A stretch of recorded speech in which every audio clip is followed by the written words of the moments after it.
Ya, Assalamualaikum warahmatullahi wabarakatuh. Perkenalkan, nama saya Maulana Siddiq dengan NIM 2422191. Nah, di sini saya akan menjelaskan sedikit tentang teori belajar.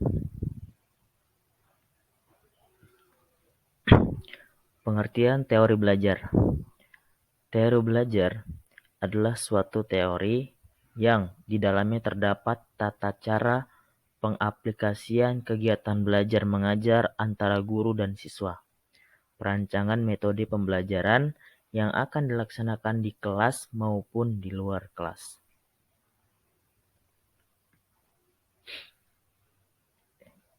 Macam-macam teori belajar. Nah, teori belajar memiliki 4 teori. Yang pertama, teori behavioristik. Yang kedua, ada teori kognitivisme. Yang ketiga, ada teori konstruktivisme.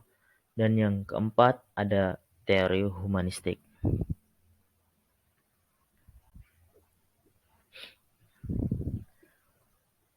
Teori behavioristik. Adapun penggagas teori belajar behavioristik ini adalah Gagner dan Berliner. Teori ini menekankan tentang perubahan tingkah laku yang terjadi karena pengalaman belajar. Di dalam perkembangannya, teori ini menjadi aliran psikologi belajar yang memiliki pengaruh besar terhadap tujuan peningkatan teori belajar dan praktik dalam dunia pendidikan pembelajaran.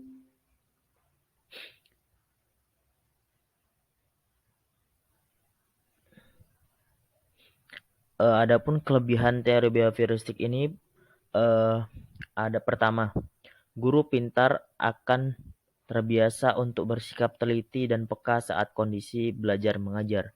Yang kedua, guru pintar akan membiasakan siswa untuk belajar mandiri dan mendorong siswa bertanya jika mengalami kesulitan. Yang ketiga, guru pintar dapat mengganti cara mengajar stimulus hingga mencapai tujuan atau target pembelajaran dari siswa berupa respon dari siswa. Adapun kekurangannya, pertama, teori behavioristik tidak dapat diterapkan pada semua pelajaran. Yang kedua, guru pintar harus menyusun bahan pembelajaran dalam bentuk yang sudah siap pakai sebelum pembelajaran dimulai. Yang ketiga, siswa lebih diarahkan untuk berpikir linier, konvergen, tidak kreatif, dan memposisikan siswa sebagai siswa pasif. Kemudian, yang kedua ada teori kognitivisme. Teori kognitivisme ini dikembangkan oleh seorang psikolog asal Swiss bernama Jean Piaget. Teori kognitif membahas tentang manusia membangun kemampuan kognitifnya dengan motivasi yang dilakukan oleh diri sendiri terhadap lingkungannya. Jika merujuk pada teori belajar kognitif, belajar dapat diartikan sebagai sebuah proses perubahan persepsi dan pemahaman. Nah, kelebihan teori ini pertama, dalam proses belajar mengajar, guru pintar dapat mengajarkan kepada siswa untuk mengeluarkan ide atau gagasannya dan juga melatih siswa supaya bisa mengambil keputusan. Yang kedua, siswa dapat mengingatkan pelajaran yang sudah diajarkan karena mengikuti proses belajar mengajar secara langsung dan aktif. Yang ketiga, pelajaran yang dilakukan secara berulang-ulang akan membuat siswa lebih mudah dalam berinteraksi dan memahami pelajarannya. Yang keempat, ketika proses belajar mengajar, siswa akan lebih mudah beradaptasi dengan lingkungannya dan mendapatkan pengetahuan baru, misalnya berinteraksi dengan teman-temannya dan guru. Adapun kekurangannya, teori ini memiliki ruang lingkupnya lebih luas sehingga terkadang susah dimengerti.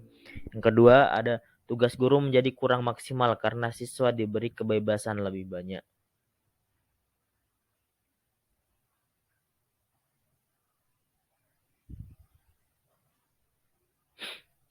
Oke, kemudian ada teori konstruktivisme.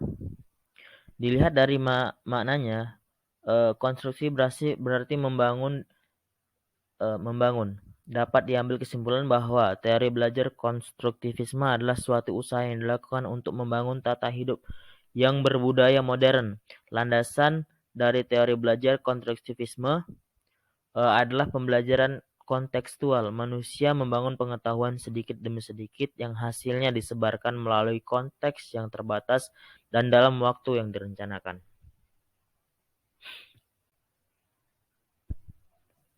Kemudian yang terakhir ada teori humanistik. Teori belajar ini lebih cenderung melihat perkembangan pengetahuan dari sisi kepribadian manusia.